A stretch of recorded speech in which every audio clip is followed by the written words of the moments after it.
Bonjour à toutes et tous et bienvenue. J'ai reçu il y a quelques semaines les deux jeux de tarot et l'oracle de l'artiste Ashley Cook, la reine du photomontage.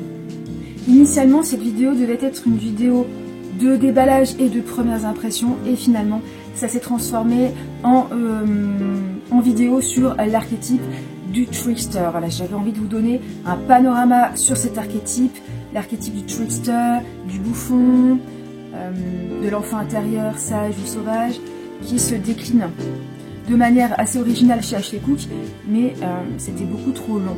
Donc je vais faire deux vidéos. Cette première vidéo va contenir le déballage d'Ashley Cook. Nous allons découvrir ensemble le beau colis que Ashley Cook m'a envoyé. Ensuite, je vais donner mes premières impressions, des premiers éléments d'analyse symbologique. Nous allons parler des sources d'inspiration spirituelle et symbolique de Ashley Cook. Et je vais m'attarder surtout sur son oracle, The Oracle of the Long No, qui est en fait une sorte de tarot à la fois abrégé, augmenté. Vous verrez bien ce que je veux dire par là.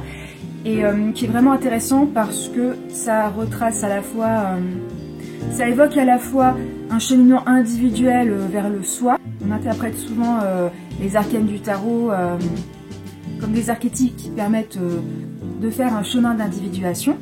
Mais là, dans le tarot d'Ashley Cook, dans l'oracle plutôt, on a aussi des arcanes qui tracent un destin collectif de l'humanité, ou en tout cas qui tracent une possibilité pour l'humanité de s'amender. Et ça, c'est un message que j'ai beaucoup apprécié et qui est très très riche au niveau symbolique. Donc ça, c'est ce que je vais vous présenter dans cette première vidéo. Dans la vidéo suivante, que j'espère publier prochainement, nous parlerons de la figure du trickster, du fripon, du farceur, avec toujours avec Ashley Cook, puisque ce sont ces jeux qui m'ont donné envie de développer le sujet, avec évidemment des références telles que Carl Gustav Jung, et puis évidemment aussi avec de la pop culture. Je vais être amenée notamment à évoquer le jeu Persona 5. Donc je vous propose maintenant déjà de visionner la phase de déballage. Cela ne deviendra pas coutume parce que je ne trouve pas ça très intéressant d'encombrer les data centers avec des vidéos d'unboxing. Mais là, j'ai reçu aujourd'hui ma commande des decks de tarot de l'artiste Ashley Cook. Et là, j'ai trouvé l'emballage tellement adorable que je n'ai pas résisté à l'envie de vous de déballer avec vous. Nous allons donc voir ça ensemble et je vais en profiter pour vous présenter cet artiste Ashley Cook, la reine du photomontage. Ashley Cook est une artiste écossaise qui vit à Glasgow, qui a fait ses études à Glasgow, qui est une artiste professionnelle, qui a participé à des expositions internationales, qui a remporté plusieurs prix et qui s'est spécialisée dans le photomontage en utilisant des images de sources diverses, parfois qui ont été prises par elle-même, parfois non. Et ce qui caractérise ces images, c'est l'aspect très symbolique, l'aspect un peu fantastique, un peu surréaliste. La plupart de ses œuvres comprennent une forme humaine, souvent une forme plutôt féminine. Ces œuvres comprennent souvent des images de femmes souvent nues, pas du tout dans l'idée de sexualiser ses corps, puisqu'on peut trouver un aspect féministe à ces œuvres. L'idée, c'est plutôt une réflexion autour de l'identité, de la personnalité des personnages qu'elle représente, avec un aspect très très symbolique et qui donc se prête bien à l'illustration d'un tarot. Et cet artiste en a d'ailleurs produit deux. J'ai commandé sur Etsy un pack avec ces deux jeux de tarot et aussi un oracle et un livret. Et bien sans plus attendre, regardons un petit peu ça. Alors nous allons commencer par celui-là. Je pense qu'il doit s'agir du Ashley Cook Tarot.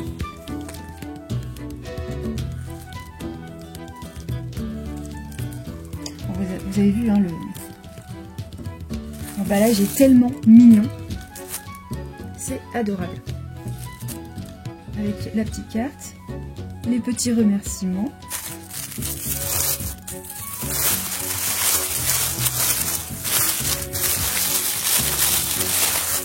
Et même la petite pochette en tissu. Ah non, il ne s'agit pas Ashley Cook Tarot, mais du Bluestone Tarot, et je ne sais pas si c'est celui qu'elle a illustré en première édition 2021. Je vais d'abord tous les déballer et après on va regarder un peu plus près les arcanes. Alors là donc on a pas de livret, juste les cartes avec un chat. Je trouve que ça commence bien. Ensuite on a le Ashley Cook Tarot.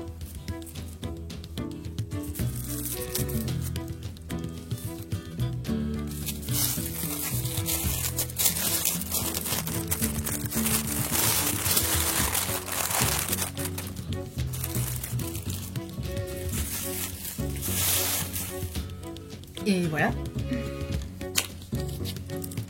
Et encore du plastique. Alors déjà, le dos cartes, je ne suis pas une grande amatrice de noir et blanc, mais parfois, voilà, là je trouve que c'est bien fait. Ça évoque, donc on voit des feuilles d'arbres, ça évoque une forêt.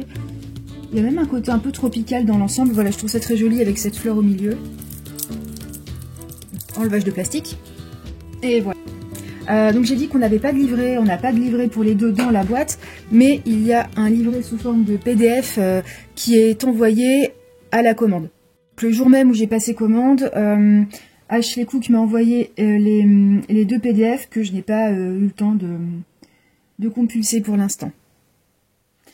Alors le troisième jeu, c'est un oracle. Alors moi les oracles, c'est pas... les oracles. Le tarot est un oracle, tous les oracles ne sont pas des tarots.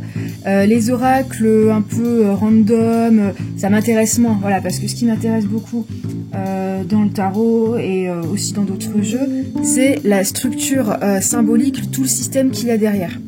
Donc un oracle qui pourra présenter des archétypes intéressants, mais choisis d'une manière un peu arbitraire, ça m'intéressera beaucoup moins. Mais bon, j'en possède quand même quelques-uns parce que certains m'ont tapé dans l'œil. Mais ça, je vous en parlerai dans des futures vidéos.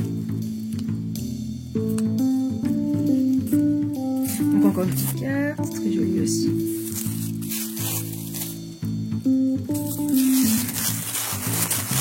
Donc là, c'est l'oracle de Ashley Cook.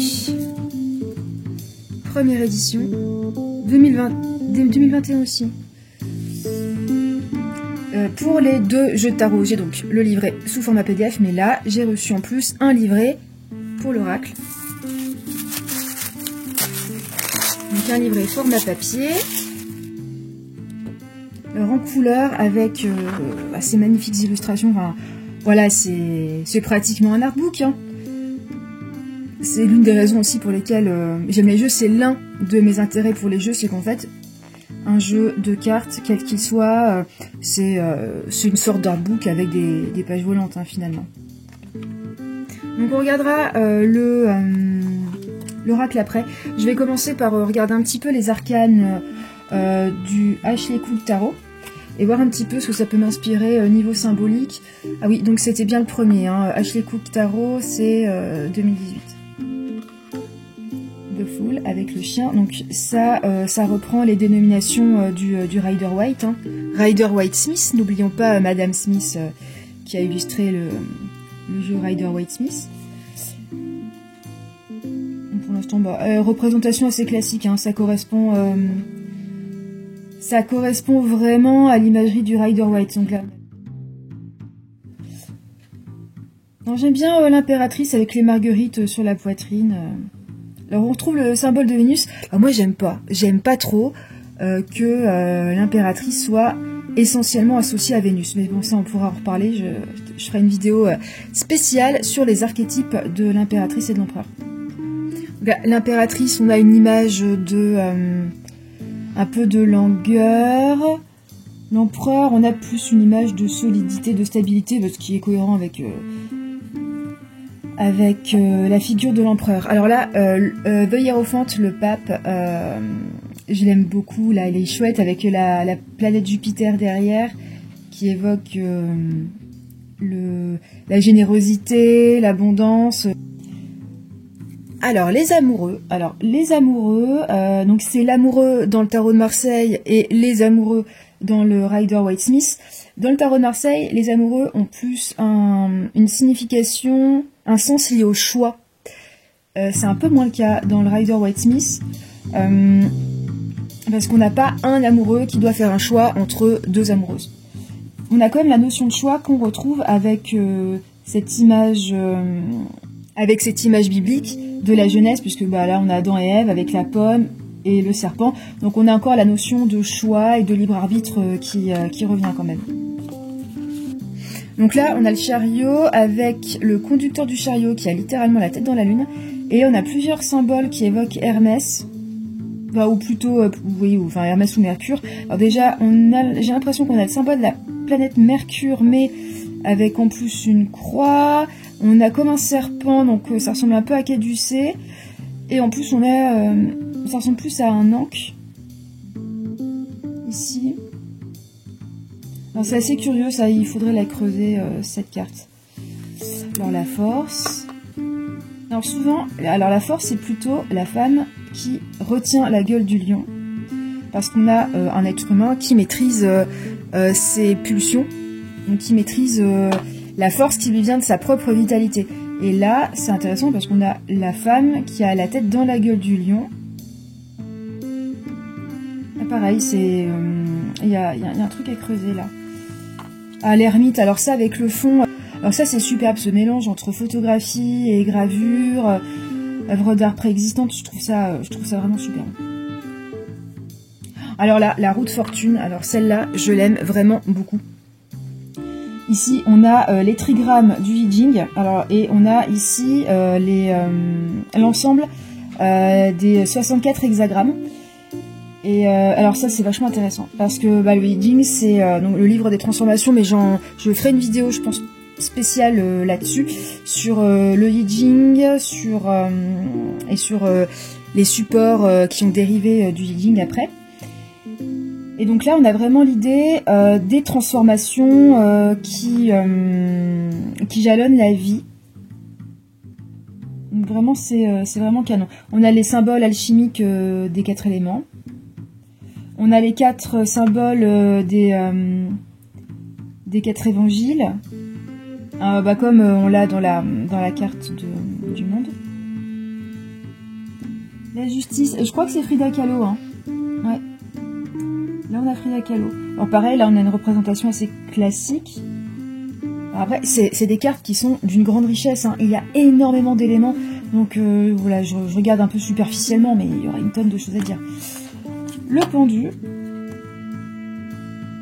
Il est là plutôt joyeux, hein, on dirait qu'il est en train de danser. La mort avec une silhouette passée au rayon X. Et c'est intéressant parce qu'on a l'idée de la mort d'un changement brutal qui va nous obliger à nous mettre à nu.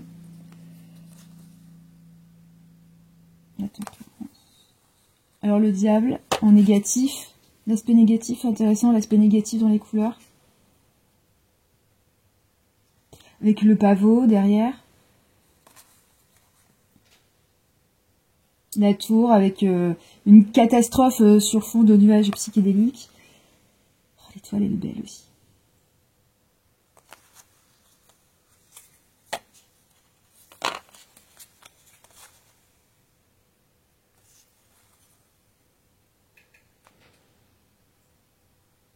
Donc, je vais faire que les arcanes majeures, hein, puis bon, les vidéos qui montrent toutes les cartes, c'est pas forcément très intéressant. Alors la lune, elle est vraiment très belle cette carte, avec l'aspect, alors on a le crustacé, donc l'aspect émotionnel de l'animal, la carapace qui protège, on a cette fleur qui s'épanouit, la lune c'est une carte qui nous parle d'émotion, qui nous parle d'instinct et d'intuition, les deux. Alors c'est deux notions très différentes, l'instinct et l'intuition, mais la lune peut nous parler des deux. C'est ce qui vient du tréfonds de nous et qui fait émerger de nouvelles choses, d'où la fleur qui s'épanouit vers la lumière lunaire. Le soleil, alors le soleil, alors celui-là, je trouve la carte très jolie, mais sur le symbole, je suis un petit peu mitigée, même si c'est intéressant, parce que là, on a un seul personnage, si on ne compte pas le cheval. On a une forme humaine qui est masculine, Alors associer voilà, toujours la féminité à la lune et la masculinité au soleil, moi j'avoue que ça me gonfle un peu. On pourra reparler un petit peu de qu'est-ce qu'on fait de ces archétypes-là plus tard. Et là ça évoque à la fois la notion d'ego et de soi, qui sont deux choses différentes. L'ego, ça peut être un petit peu donc c'est ce qui nous monte à la tête, ce qui fait qu'on s'accorde trop d'importance, et qu'on va avoir la tête qui va enfler comme une citrouille. Donc ça peut être là, moi ça m'évoque un personnage qui s'accorde trop d'importance, on a une espèce de roi soleil, mais ça peut représenter aussi un personnage qui a dépassé l'ego, qui a transcendé l'ego pour accéder au vrai soi, et le soleil pourrait représenter le vrai soi. Le vrai soi qui permet d'être en harmonie avec le monde autour. Et là, ça rejoint un petit peu plus le sens traditionnel du soleil dans le tarot de Marseille. C'est une carte qui parle de solidarité, qui parle d'amitié. Et c'est justement parce que l'ego est à sa juste place et ne dévore pas l'individu qu'on peut faire preuve de solidarité, qu'on peut être en harmonie avec les autres. Là, pour moi, c'est vraiment le sens de cette carte. Alors, le jugement avec les zombies qui sortent de terre, là. Non, les zombies, je dis n'importe quoi. Bon, elle le sent pas, mais on sent plus celle-là. Alors, le monde, elle est chouette. On retrouve les 4 éléments. On retrouve pas les 4 symboles des 4 évangiles avec les planètes. Voilà, et je vais pas faire les arcanes mineurs. Mais voilà, elles sont toutes très soignées. Hein. Voilà, je remonte juste vite fait. Elles sont toutes très très soignées. Toutes d'une grande richesse. Donc là, on pourrait passer 1 heure sur chaque arcane.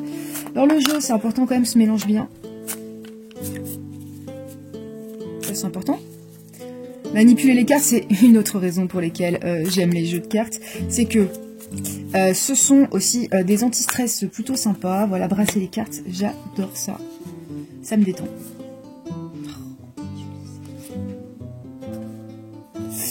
Bref, nous allons passer au Bluestone Tarot.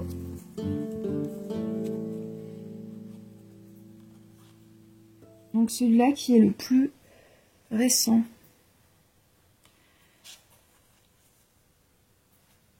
Alors on voit dans celui-là que Ashley Cook a pris un peu plus de liberté par rapport au Rider-Waite-Smith.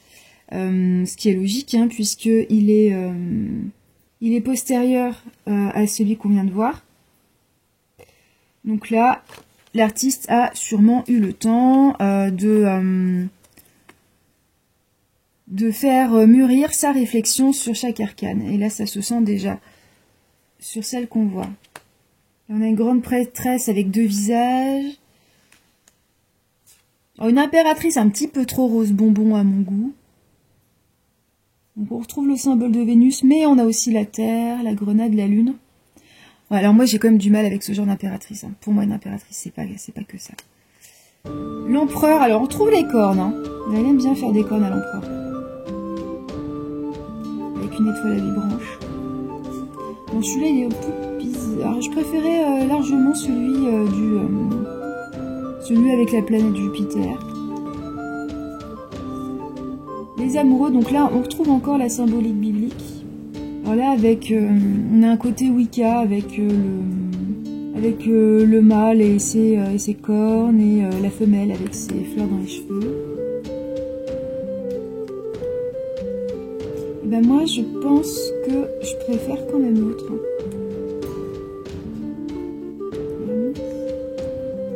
La roue de fortune, ouais pareil, hein. Elle est... celle avec le Zinj qui était tellement belle.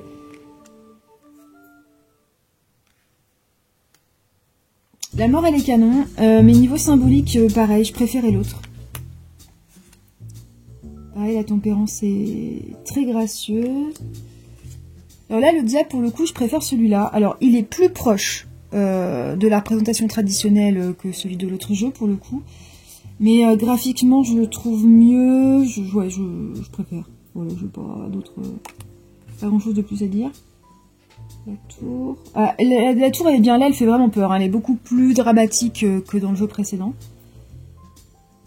Avec des gens nus qui tombent. Une espèce de puissance destructrice comme un faux dieu, un démiurge qui fait tout exploser.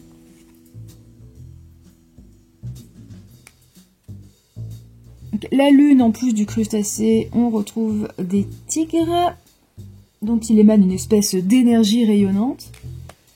Le soleil, bah pareil, là, le soleil, alors elle a encore fait un soleil avec le soleil sur le visage. Et on n'a pas la notion de lien. Enfin, pas trop. Le tournesol, ça c'est sympa.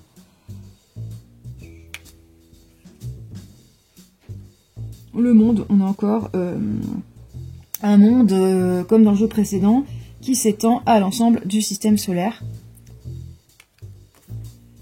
Alors là, on a les bâtons qui sont représentés donc par des bâtons. Hein. Chaque fois, on a les mêmes objets bâtons qui reviennent avec...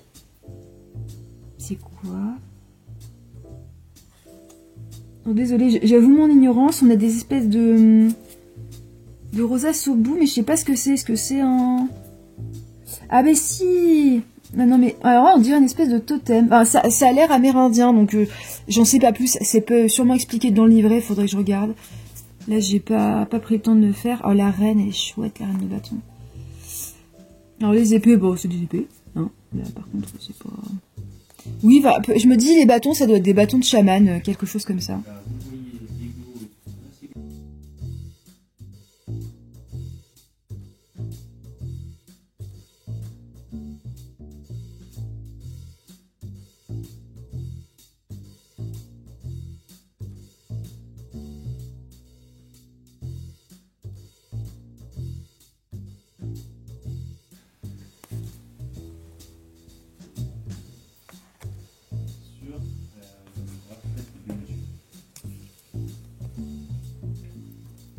Ah, j'ai pas regardé dans le jeu précédent le 9 et le 10 d'épée, les pires cartes du monde. Bah, faudrait que j'aille voir parce que ça, c'est toujours intéressant de voir. Là, bah, c'est bien. Là, on a bien le 9 d'épée avec un personnage affligé, en plein cauchemar, qui vit le pire moment de sa vie. Et le 10 d'épée où là, bah, on est terrassé par la mélancolie, par la dépression. Mais on est tellement au fond du trou que on ne peut que aller mieux. C'est pas possible d'aller plus mal. Et on a ce soleil rouge au fond qui... Alors dans le Rider-Waite, on a l'aube. En fait, on a un soleil qui se lève. Là, c'est aussi ce qu'on a. On a le soleil qui représente un peu la lumière au bout du tunnel. Après cette nuit noire de l'âme, on a enfin un nouveau jour qui se lève. Et ce soleil rouge, bah là, ça me rappelle le film Excalibur de John Boorman. C'est un film que j'aime beaucoup, mais parce que je l'ai visionné ce film quand j'étais toute petite, mais vraiment toute petite. Alors c'est pas un film pour les petits enfants, hein. Il y a du sang et tout, mais moi je l'ai vu, j'étais très petite et j'étais. Ça c'est une scène, mais qui est presque constitutive de moi tellement elle m'a marquée et imprégnée. C'est à la fin, quand on a ce soleil rouge après, presque dans une scène post-apocalyptique après la mort du roi Arthur. Là, ça m'évoque ça. Parce qu'après le roi Arthur, après sa mort, qui est envoyé sur Avalon, ça m'évoque vraiment ce moment-là. Alors, les coupes. Elles sont chouettes, les coupes. On a des coupes avec des lotus dessus. Alors, pas tout le temps des lotus. J'imagine qu'elle n'a pas mis les lotus pour les cartes un peu négatives. Voilà, on a une tête de mort, là.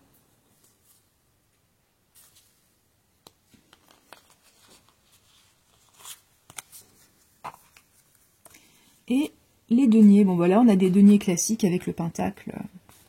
Voilà, d'ailleurs, ça ne s'appelle pas des deniers, hein, là c'est Rider-Waite, ce sont des pentacles.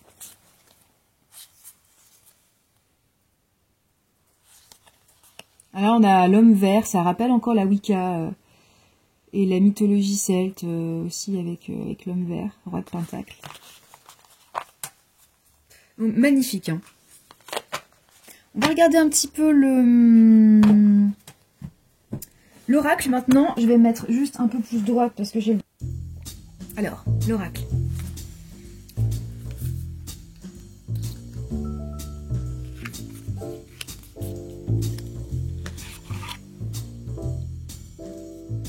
Voyons voir un petit peu si les archétypes choisis pour son oracle nous rappellent d'autres jeux. On a encore un dos en noir et blanc. Donc plutôt agréable à regarder avec cette symétrie. L'innocence. L'alchimiste. Alors ça pour l'instant, c'est plutôt cohérent avec les arcanes du tarot. Hein. L'innocence, ça va plutôt bien avec le mât, qui représente la potentialité. L'alchimiste, pareil, hein, on a le magicien là. La mémoire, pareil, ça va bien avec la papesse. En plus, on a le croissant de lune. L'imagination, l'imagination, hein, c'est encore un attribut de l'impératrice. Hein. Et là, on a encore une carte qui coïncide bien avec les mots-clés portés par l'archétype de l'empereur. Ici, la sagesse, on a encore un mot-clé porté par l'archétype du pape. Donc, encore une fois, attraction les amoureux. Le chariot, challenge. Le survivant, la justice. Ouais, mais sauf que dans le Rider-Waite, le 8, c'est pas la justice. Ça, j'aime pas d'ailleurs. Je préfère... la justice va tellement bien avec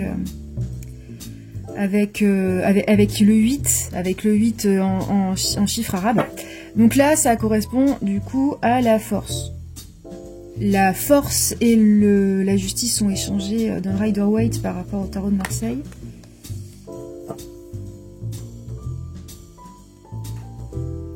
Bon là, la roue de fortune et la roue de la vie. Hein, donc en fait, on a un autre tarot. Lady of Justice, oui, donc le 11, la justice. Donc en fait, c'est un tarot. Je découvre avec vous que c'est un tarot. On a le pendu, la perspective, la transformation, le 13, la carte de la mort ou arcane sans nom, c'est une carte liée à la transformation, à la métamorphose. La tempérance, balance. Donc oui. Le 15, le diable, esprit destructeur, oui. Tout à fait.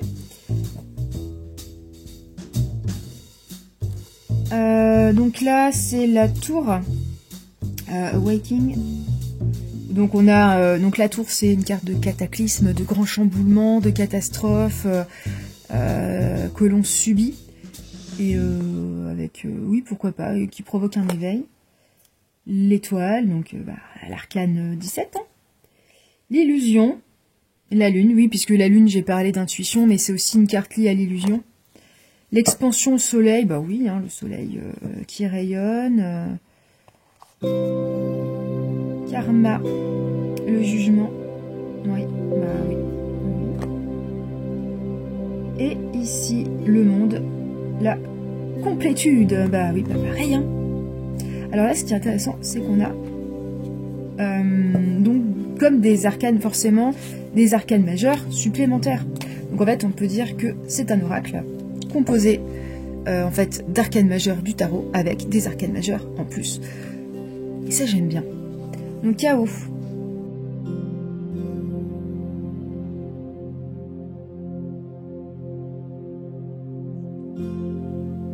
Alors ça, le chaudron, donc on a les 4 éléments. Alors le chaos, est-ce que c'est la force du chaos qui permet à la nouveauté de se créer, comme dans la théorie du chaos? Est-ce que c'est... quand on regarde, ça fait plutôt penser quand même à un chaos créatif. On a les araignées, on a des oreilles d'âne là quand même. Un troisième œil, enfin non, un œil unique en fait, dessiné sur un bandeau. Alors le chaudron, l'idée de maturation, l'idée de gestation, l'idée de cuisson, l'idée d'alchimie.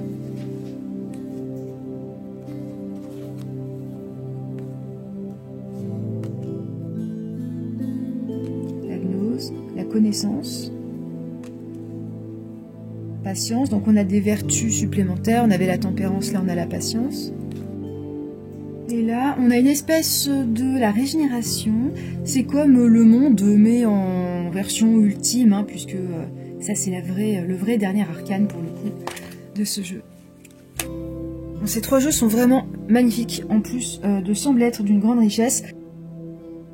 Et tant que je suis dans les jeux indépendants, avant de vous quitter, je vais vous présenter vite un de mes jeux doudou, qui est le Gentle Tarot de Mary in the Sky, qui est un jeu vraiment tout doux, alors du coup pas du tout dans le même genre, hein. Là on est dans des illustrations traditionnelles, ce qui est encore ce que je préfère, avec beaucoup d'animaux, d'inspiration amérindienne, donc complètement différent, mais avec un charme fou. Et ça c'est l'un des jeux que je vous présenterai dans mes vidéos ultérieures. Je vous les montre quand même. Un autre jeu indépendant, je vous mettrai le lien dans la description. Donc là j'ai la version poche du jeu, elle est vraiment adorable. Pour l'instant, ce doit être les seuls jeux indépendants que je possède, sachant que je vais dans les 2 mois qui viennent en recevoir de nouveaux, que j'aurai l'occasion aussi de vous présenter dans mes vidéos prochaines.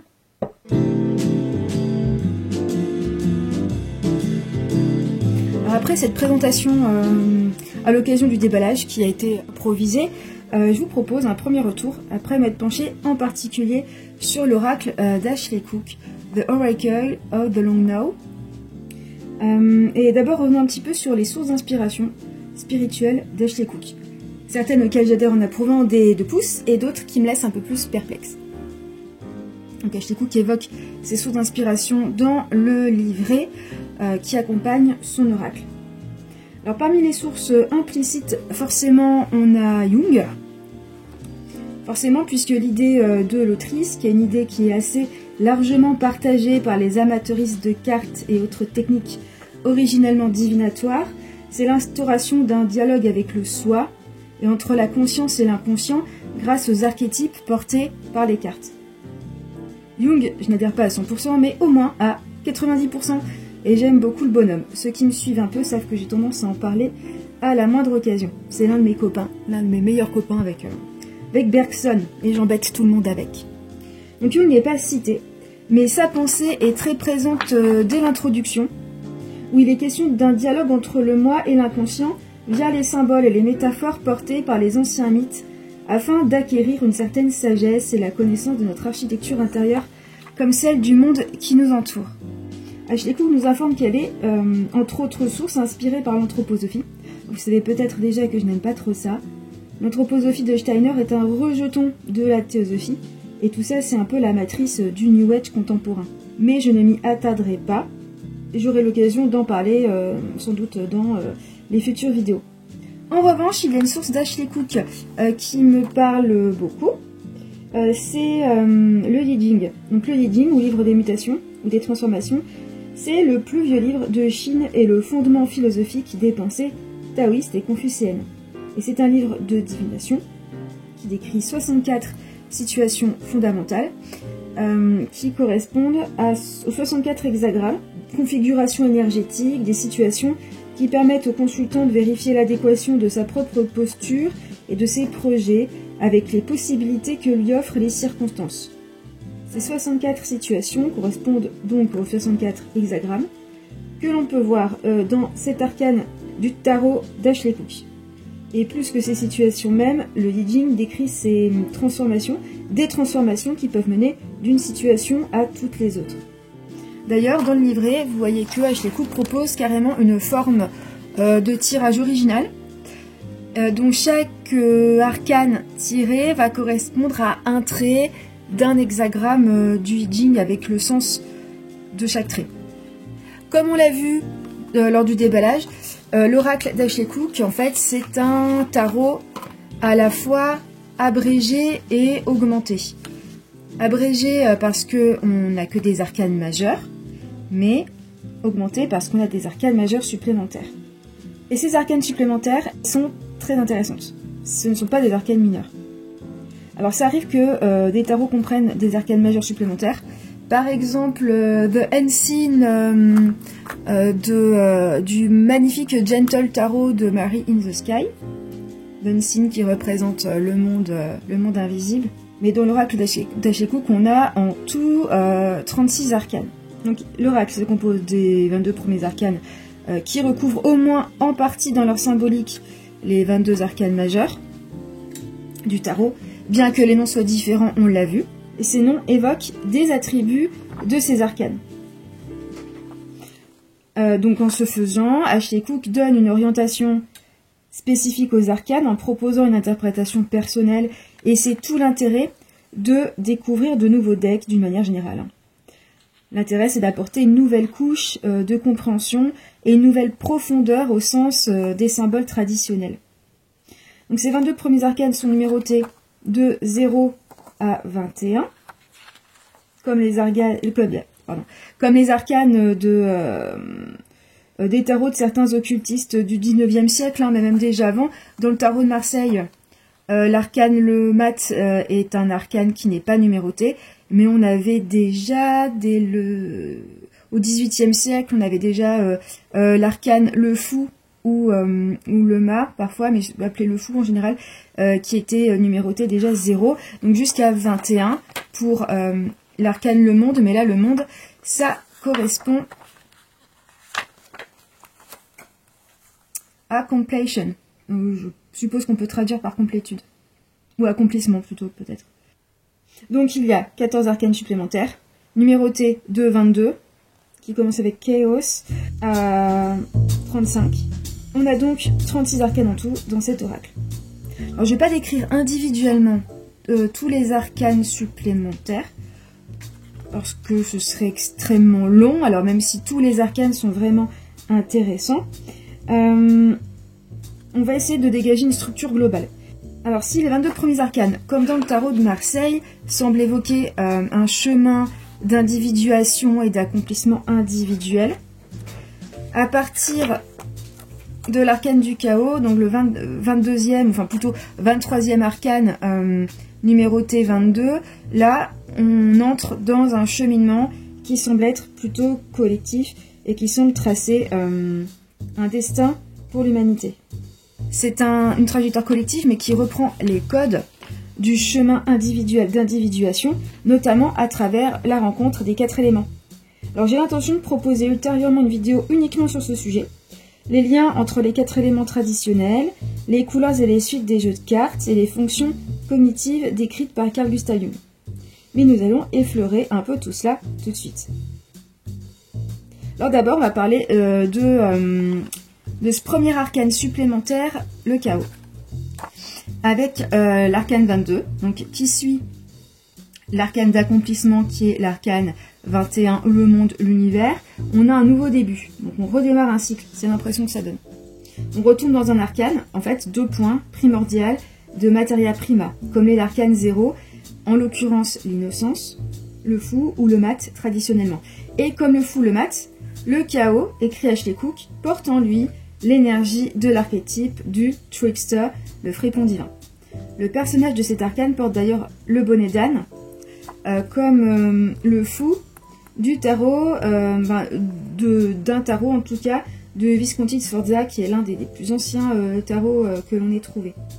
Alors le bonnet d'âne, c'était l'un des attributs du bouffon, avec les grelots et les couleurs bigarrées, comme le rappelle Isabelle Naldoni dans son ouvrage Histoire du tarot. Quant aux toiles d'araignée, elles peuvent évoquer l'un des avatars de l'archétype du trickster dans les mythes africains et caribéens. C'est Anansi. Anansi qui est un héros, un dieu ou un esprit qui jongle entre une apparence humaine et une apparence d'araignée pour mieux jouer les tours. Alors la toile d'araignée, ça peut aussi évoquer le niveau de complexité qu'un système doit atteindre pour voir apparaître un comportement chaotique, et ça j'en ai parlé dans les émissions d'Arborescience sur la théorie du chaos et sur la théorie de l'émergence.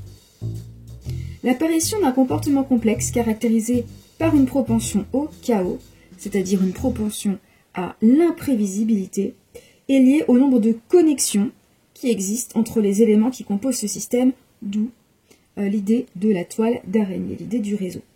Alors la prochaine vidéo développera le thème du trickster, donc je ne vais pas m'attarder sur le chaos, on en parlera beaucoup plus la prochaine fois. Mais déjà, cette carte du chaos, elle nous fait pressentir qu'il sera question du destin collectif de l'humanité dans les arcanes suivants. Le texte du chaos se conclut ainsi. Le chaos peut être une métaphore du changement, incarnant la dynamique entre le personnel et le systémique. Et ça, cet aspect d'articulation entre le collectif et l'individuel, ça se confirme avec l'arcane 23, la 8e sphère. Alors j'avoue que sur le coup, je ne voyais pas trop à quoi ça pouvait faire directement référence, parce que moi, si vous me dites 3e sphère, spontanément, j'imagine la sphère des étoiles fixes, telle qu'on se la représentait dans l'Antiquité, au-delà des 7 premières sphères, correspondant au septénaire antique des 7 planètes et des luminaires. Mais comme l'autrice nous dit qu'elle s'inspire notamment d'anthroposophie, qui est donc un rejeton de la théosophie, qui est aussi la matrice du New Age, je me suis dit que c'était sûrement autre chose. De plus, l'illustration semble montrer une sphère étoilée, qui est en dehors de la sphère fixe des étoiles, qui, elle, donc pourrait correspondre ici à l'antique idée de la sphère des étoiles fixes. Donc là, on aurait un personnage qui se serait extrait de cette première sphère.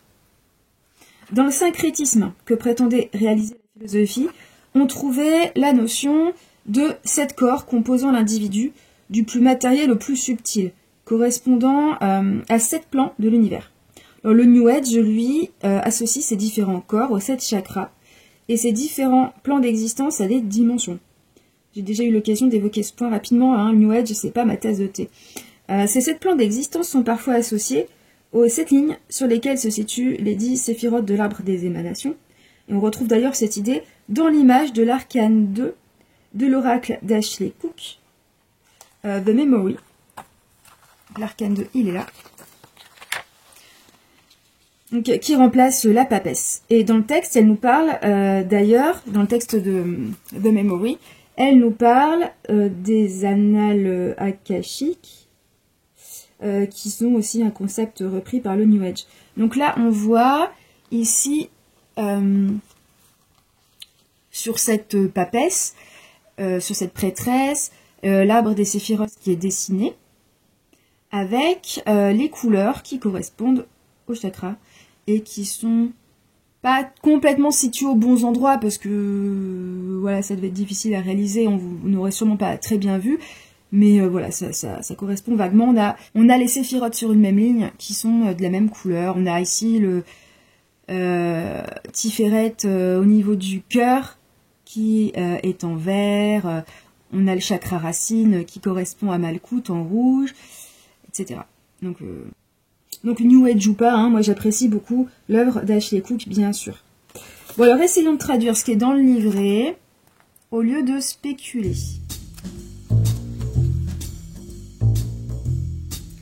Alors, donc je traduis approximativement avec mes maigres compétences ce qui est écrit dans le livret. Donc la carte 8e sphère fait référence à un espace observé dans la sphère terrestre. Tout comme l'air physique est tout autour de nous, le spirituel est tout autour de nous. On dit que la 8e sphère nous entoure comme le fait le royaume spirituel. Inconsciemment, nous sommes toujours dedans, tout comme nous sommes toujours dans l'air. Cette sphère consiste en un environnement de programmation. Alors je pense qu'on pourrait dire aussi, j'imagine, en fait un contexte qui nous conditionne.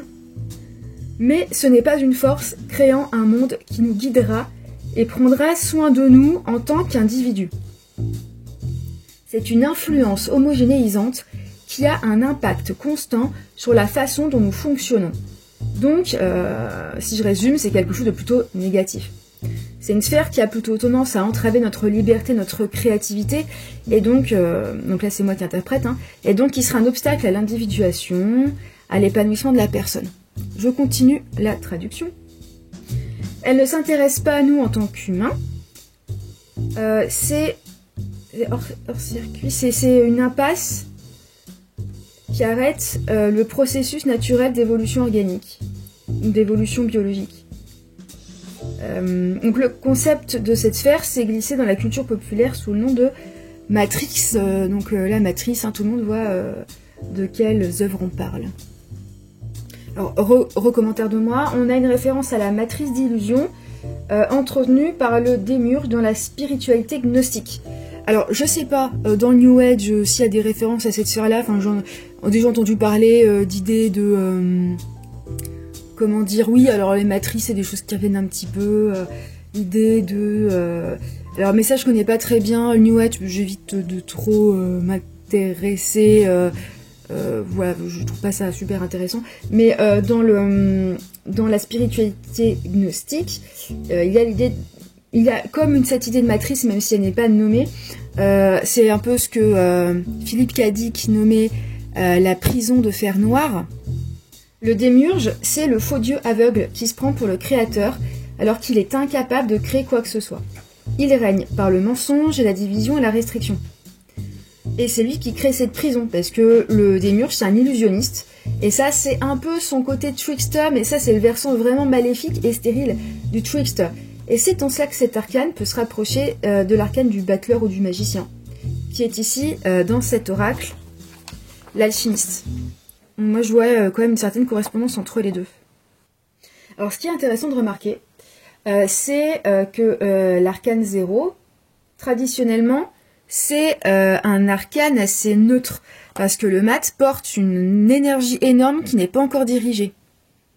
Donc c'est une carte neutre dont la formidable énergie portée, c'est une carte de potentiel qui n'est pas encore réalisée, donc qui peut se réaliser d'une manière bonne ou mauvaise selon les cartes qui vont l'entourer. Alors que là, de ce que je vois avec cette sphère, on a quand même une carte qui est assez négative, tandis que celle de l'alchimiste, bien sûr, il n'y a pas de carte 100% positive ou négative, mais l'alchimiste, le magicien, le battleur a quand même une polarité globalement positive, puisque c'est le sens de donner une direction à sa créativité, c'est une carte qui est constructive, alors que là on a une carte d'illusion qui est plutôt destructive. Donc l'alchimiste contient aussi sa part de lumière et d'ombre, comme tous les arcanes, mais voilà, son aspect constructif et créatif, c'est plutôt de nature à en faire une carte largement positive. Plus forte est la lumière, plus marquée est l'ombre, donc son pendant négatif est vraiment négatif avec le démiurge.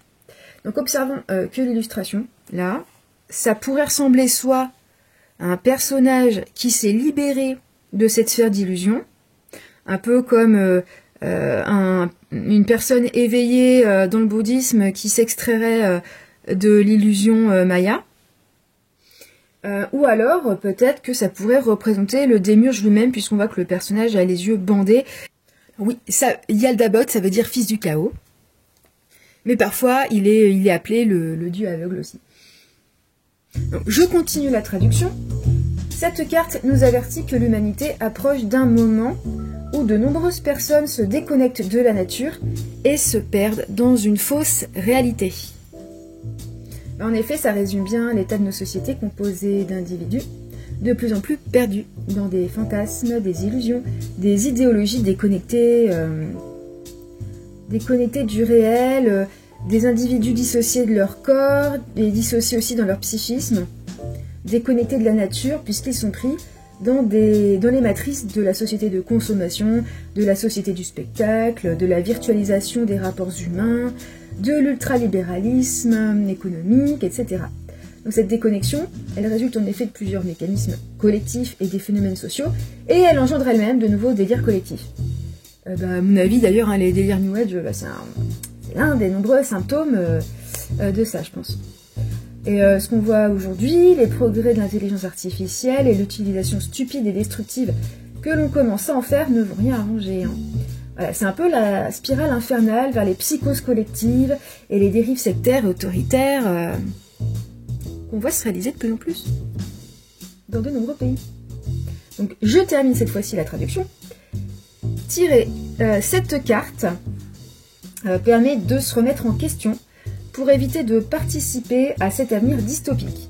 Cette carte nous invite à adopter une perspective plus large au-delà de l'existence mondaine pour adopter des principes sains d'énergie renouvelable, d'agriculture durable, de pratiques financières éthiques et d'équilibre spirituel. Alors la carte du chaos indiquait déjà la dimension collective de ce nouveau cycle de cartes. Et là, il est vraiment question de notre attitude individuelle dans le cadre d'un destin collectif et de notre possible impact sur cet avenir commun. Et là, le nom de l'oracle, il prend tout son sens. The Oracle of the Long Nose, c'est un oracle qui nous parle de notre époque et des défis que nous rencontrons. Ensuite, on passe à une des 4 cartes d'éléments. Et on commence par l'élément du feu. Alors le feu, ça représente traditionnellement, en tout cas dans le... C'est comme ça qu'elle est souvent interprétée dans le cadre du tarot. La volonté, le désir, la créativité et la force de changement. Ça correspond aussi, par exemple, ça c'est Jodorowsky insiste pas mal là-dessus, ça a tout à voir avec la sexualité. Donc pour ma part, moi je fais correspondre cet élément du feu à l'intuition de Jung. C'est une association tout à fait personnelle, mais qui est cohérente avec les associations traditionnelles entre les 4 éléments, les 4 suites et les 4 domaines de l'existence que je fais correspondre aux 4 fonctions cognitives de Jung. Donc d'abord, il y a les 2 fonctions de jugement qui s'opposent. Je vais afficher un petit schéma pour que ce soit plus clair. D'abord, il y a les 2 fonctions de jugement qui s'opposent. Alors, l'eau avec les coupes, c'est le domaine des émotions et des sentiments qui correspondrait à la fonction sentiment. Il n'y a pas trop d'ambiguïté, tout le monde s'accorde à peu près à dire que c'est associé à l'élément de l'eau. Alors, les épées correspondraient plutôt à l'air, le domaine de l'intellect, de l'analyse, qui se voudrait objective. Donc là, c'est la fonction pensée. La fonction sentiment, c'est qu'est-ce qui est bon pour moi, comment je les juge bonnes ou mauvaises pour moi, ou pour les autres, hein. Voilà, c'est vraiment la fonction sentiment aussi, la fonction du jugement moral, de l'éthique. Ce sont les émotions qui nourrissent cette fonction cognitive des sentiments, tant à vouloir atteindre un jugement qui se voudrait plus objectif. Alors ensuite, on a les 2 fonctions de perception. On a la terre avec les deniers. Donc c'est la vie matérielle, les sensations, la fonction sensation. Alors pareil, il n'y a pas trop d'ambiguïté, hein, les deniers, je crois que traditionnellement ça a toujours été associé à la terre. Alors par contre, les suites qui posent un peu plus, qui font un peu plus débat, c'est le feu et l'air. Alors moi, comme je vous ai dit, j'associe le feu à l'intuition et plutôt au bâton. Donc la vie spirituelle et aussi la vie sexuelle, comme dit Jodorowsky. Les désirs et la force de transformation, donc c'est la magie aussi, associée à la fonction intuition. Donc parfois, certains ésotéristes et tarologues ont préféré associer les bâtons à l'air et les épées au feu. Et en effet, les 2 éléments, dans certains de leurs attributs, sont relativement interchangeables, en fin de compte. Donc je me suis même, moi-même, parfois un peu cassé la tête dessus quand j'ai voulu créer des systèmes de magie, pour le dire simplement dans mes histoires. Et n'oublions pas le 5e élément, au centre ou à l'extérieur de la roue des 4 éléments, l'éther pour la fonction transcendante. Alors comme je vous l'ai dit, je ferai une vidéo spécifique sur le sujet. Alors donc, dans la structure, on a le feu en premier parmi les éléments, c'est l'arcane 24, ça le fait arriver en 3e position dans ce nouveau cycle, et donc ça correspond à l'arcane 2, ça le ferait correspondre à la papesse. Alors moi, je l'aurais mieux vu avec l'impératrice, parce que l'impératrice, pour moi, bien qu'habitée par tous les éléments, notamment l'éther en tant qu'arcane majeur, c'est quand même une carte liée au bouillonnement créatif et à la fécondité. Mais avec la papesse, ça fait sens aussi, puisque c'est un arcane de connaissance et d'intuition. Le feu est suivi de 2 cartes, la stratégie et le chaudron, et ensuite on a l'air, qui est lui aussi suivi de 2 cartes, donc une 6, la connaissance et la patience, donc 2 cartes, et après un nouvel élément, l'eau, et encore 2 cartes associées à l'eau, puis, dernier élément, la terre, suivi de l'espoir ou l'espérance et la régénération, la carte ultime de ce jeu. Donc ce qui est intéressant, c'est que ce chemin d'individuation, ou en tout cas cette trajectoire collective d'accomplissement de l'humanité se fait de l'élément le plus abstrait et le moins dense à l'élément le plus concret et le plus dense. On commence par le feu, on poursuit avec l'air, on continue avec l'eau et on finit avec la terre. Et ça fait sens. puisque l'idée c'est de renouer justement avec le réel et avec le vivant. Alors je vais traduire le texte justement de cette ultime carte de la régénération, qui est vraiment une carte que je trouve très très belle. Le monde vert s'éveille, ses couleurs sont vives et nous plongent dans l'instant. Les éléments ont formé le paysage de notre monde et l'ont ensuite orné de végétaux. Les plantes fabriquent de l'oxygène, fournissant les conditions parfaites pour toute vie. Lorsque l'obscurité de l'hiver se retire, chaque printemps produit une floraison. La phase sombre que nous connaissons maintenant cède. Aux premières lueurs du jour, le cœur de l'aube chante à tue-tête.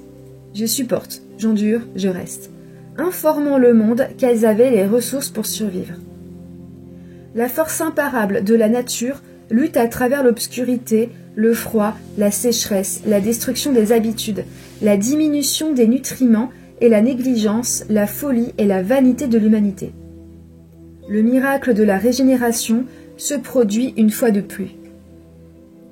La carte de la régénération nous exhorte à essayer de placer notre destin entre nos propres mains et à ne pas attendre passivement que tout tombe du ciel. Une partie de la vie est scellée par la fatalité, mais la sagesse, guidée par un esprit calme, peut maximiser nos chances de faire le mieux possible en ce qui concerne la partie libre de la destinée humaine. La carte de la régénération nous incite à apprendre de la nature afin de persévérer dans tous les aspects du voyage de la vie, afin de progresser à travers les obstacles, afin de demeurer et de prospérer. Renforçons la pratique spirituelle et prenons soin de nous pour abattre tous les obstacles qui nous séparent du renouveau. Alors là, que dire à part ainsi soit-il? Cet arcane 35 correspondrait, lui, à l'arcane 13, la mort ou l'arcane sans nom, qui est justement une carte de mutation qui peut vouloir indiquer une régénération ou un renouveau après une fin. Alors revenons un petit peu en arrière, après avoir dégagé cette structure avec deux cartes, un élément, deux cartes, un élément, deux cartes, un élément, etc. Pour nous intéresser à la thématique des vertus dans cet oracle. Nous avons deux arcanes qui portent le nom des vertus, patience et hope, espoir ou espérance. Alors, la patience, c'est l'arcane 29. Huitième arcane de ce nouveau cycle, elle correspondra à l'arcane 7, le chariot. Et donc c'est encore intéressant de voir la relation entre ces deux arcanes et de voir comment ils sont antagonistes. Le chariot, c'est celui qui avance avec succès et qui n'a pas besoin d'attendre. Alors, dans l'oracle d'Ashley Cook, le chariot, ça correspond ici au challenge.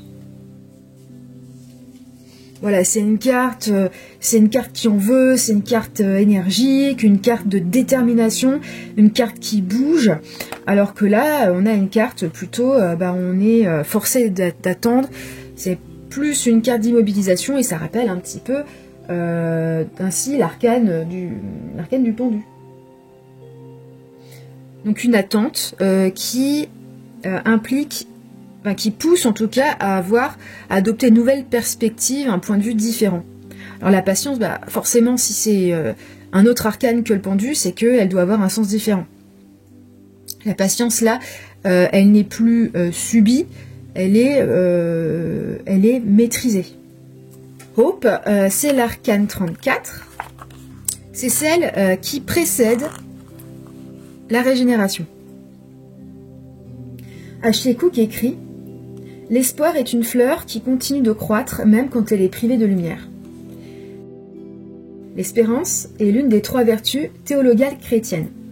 Ces trois vertus sont nommées dans l'hymne à la charité de saint Paul, et ces trois vertus sont l'espérance, la foi et la charité. Et la charité est la plus grande d'entre elles. Ce sont les trois vertus les plus importantes. Et la charité est tout au-dessus. Trois arcanes majeurs dans les tarots de Visconti Sforza, qui font partie des plus anciens jeux, portent les noms de ces trois vertus fondamentales. Et ces arcanes, il me semble, ne sont pas numérotés, et on peut avoir l'impression que ça fait un peu doublon avec d'autres arcanes majeures, puisque parmi les 22 arcanes majeurs communs, donc les 22 arcanes majeurs du tarot de Marseille, ou des tarots proches, il y en a déjà qui portent le sens de ces 3 vertus théologales. Le pape, lui, porte la foi. L'étoile porte l'espérance dans certaines interprétations. Et quant à la charité, personnellement, je l'associerais au soleil, qui pour moi est vraiment la carte de la générosité, la carte de la solidarité, la carte de l'amour inconditionnel, de l'amour désintéressé. À noter qu'il y a aussi des arcanes mineurs qui nous parlent de charité. D'ailleurs, dans son jeu, dans son oracle, Ashley Cook associe son arcane 17, donc qui correspond à l'arcane de l'étoile, en l'occurrence Lady of the Stars, plutôt aux vertus de foi. Alors il faut que je retrouve. Alors oui, donc là dans son étoile, Ashley Cook elle parle plutôt de foi et de confiance dans l'univers. Ouais, mais en même temps, foi et confiance dans l'univers, ça peut donner l'idée de confiance dans le destin, donc on n'est quand même pas très loin de l'espérance non plus. Alors de plus, donc outre ces 3 vertus théologales, on a les 4 vertus cardinales chrétiennes, et on en trouve 3. On trouve 3 de ces 4 vertus cardinales parmi les 22 arcanes majeurs communs. Dans les noms mêmes des arcanes, on a la justice, la force et la tempérance. Ce qu'il manque, c'est la prudence.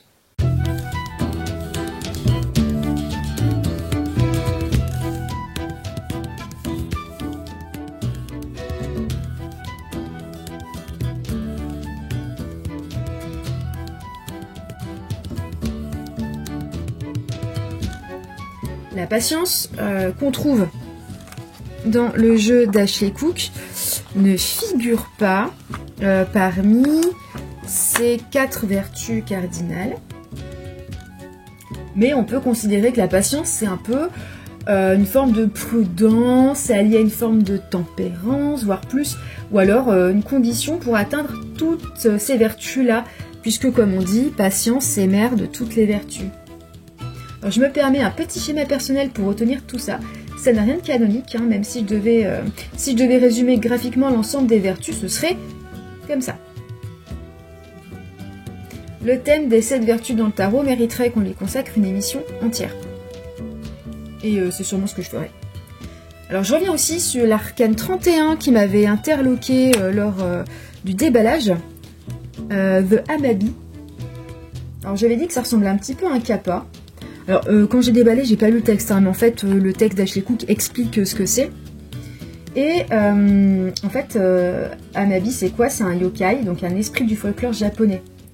Wikipédia France nous dit « Amabi est un yokai anthropomorphe avec 3 jambes qui sort de la mer et prophétise soit une abondante récolte, soit une épidémie. Il semble que ce soit une variante du Amabiko, autrement connu sous le nom Amaiko Nyudo ou Arie, des créatures représentées comme des singes, des oiseaux ou sans torse comme des céphalopodes, et généralement à 3 pattes. »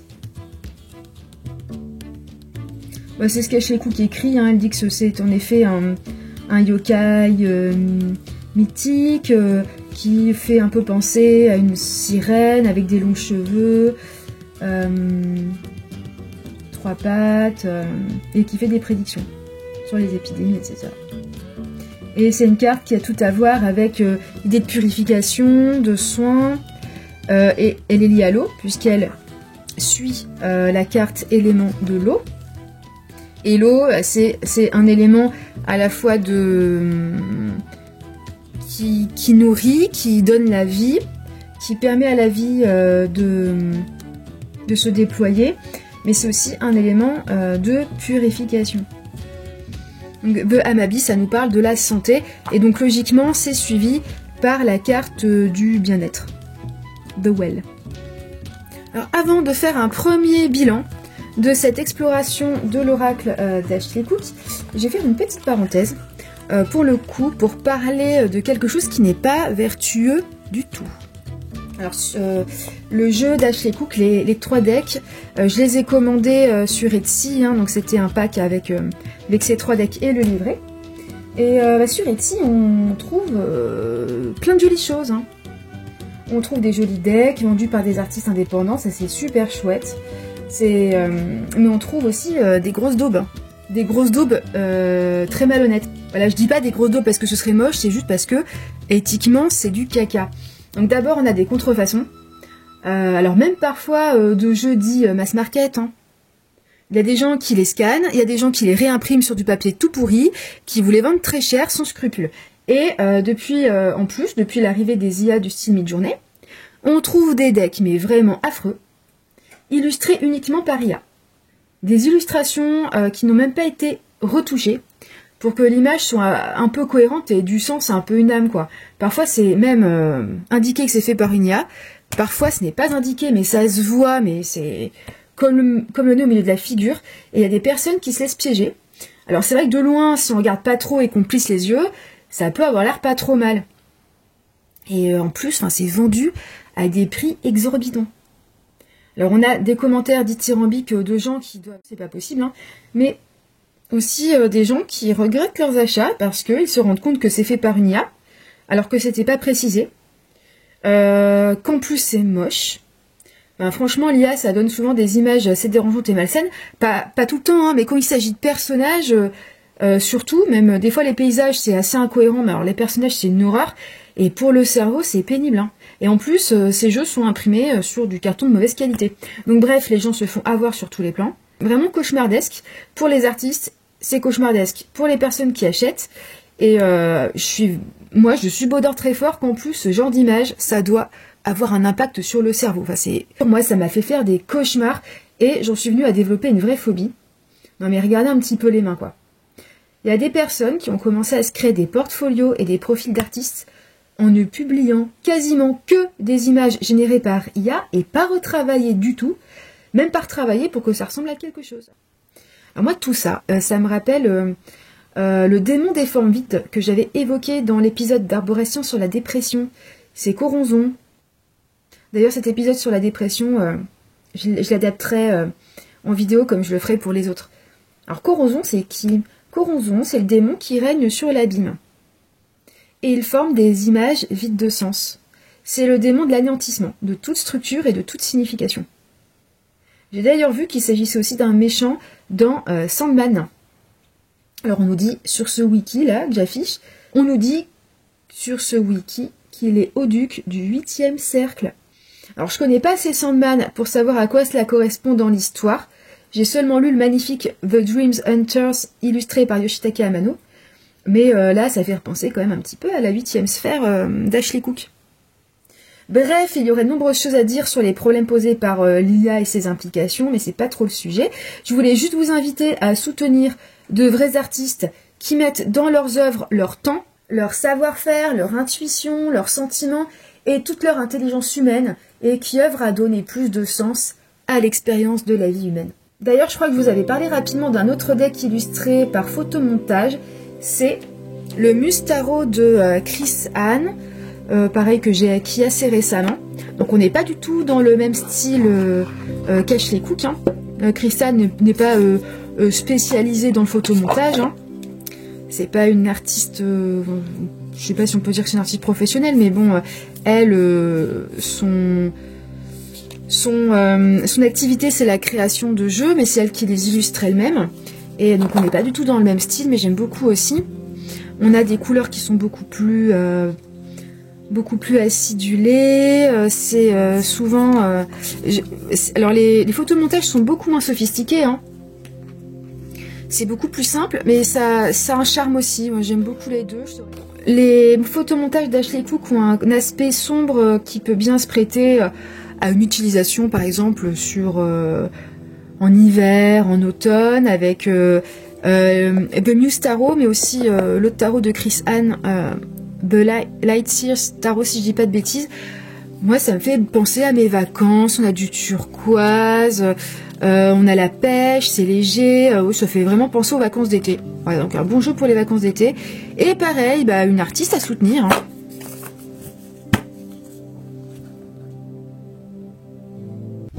Petite parenthèse. En parlant de belles couleurs, vous vous demandez sûrement depuis tout à l'heure, mais quelle est cette boisson avec cette couleur, ce rose magnifique? Eh bien, c'est du Pink Chai, c'est de la poudre de betterave avec du sucre de fleur de coco, avec les épices du thé de chai, c'est-à-dire de la cannelle, de la cardamome, du poivre noir, du clou de girofle, et j'en ai oublié un. Et j'ai oublié le dernier. Bon, tant pis, c'est pas grave. En tout cas, c'est très joli et c'est très bon. Et voici le mug classification périodique que tout le monde m'envie. Et pour conclure sur l'œuvre d'Ashley Cook, retenez qu'elle nous offre des jeux d'un grand intérêt symbolique et qui nous donne un message vraiment inspirant et enthousiasmant. Donc je le recommande vivement évidemment, et je pense que c'est un jeu, des jeux, mais surtout l'oracle en particulier, que je vais pas mal utiliser. Alors j'ai pas encore évoqué l'usage que j'ai de mes jeux, donc c'est pas du tout un usage divinatoire évidemment, mais je ferai une vidéo particulière sur le sujet plus tard, après la vidéo sur l'archétype du trickster. Donc j'espère vous retrouver bientôt pour cette vidéo sur l'archétype du trickster, toujours avec les jeux d'Ashley Cook, avec des éléments de culture populaire. Et pour ne pas la rater, n'hésitez pas à vous abonner. N'hésitez pas non plus à commenter cette vidéo pour apporter vos réflexions, vos éléments d'analyse, vos sentiments ou même vos émotions quant à ce jeu que peut-être vous avez découvert grâce à cette vidéo. J'espère qu'il vous aura plu. À bientôt!